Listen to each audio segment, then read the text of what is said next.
Packages corporation ঋণ দেয়া নিয়ে পাল্টাপাল্টি বক্তব্য দিয়েছেন গ্রামীণ ব্যাংক ও ডক্টর ইউনূসের আইনজীবী।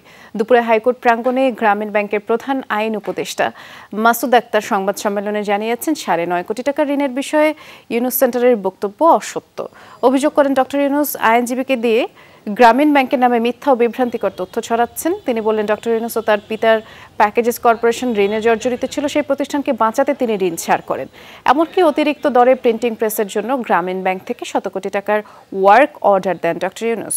পরে একই স্থানে পাল্টা ব্রিফিংয়ে ডক্টর ইউনূসের আইনজীবী বলেছেন একটি বিশেষ গোষ্ঠী নোবেলজয়ী সুনাম ক্ষুণ্ণ করতে মিডিয়া ব্রিফ করিয়েছে, যা হাস্যকর। নোবেল বিজয়ী দায়িত্বশীল সংগঠন গ্রামীণ ব্যাংকে আমরা যারা দেখছি এক কথাই তো ছিলাম, বাবার শিষ্ট ছেলে, দুষ্ট ছেলে এখন লুভে পড়েছে বাবার পকেট, লোভ লালসায় পড়ে বিভিন্ন কিছু পকেট মাইরের একটি চেষ্টা করছে।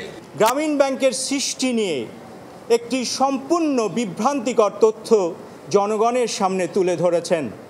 আমি আপনাদের সামনে যার দালিলিক প্রমাণ আপনারা ইন্টারনেট কেন সব জায়গায়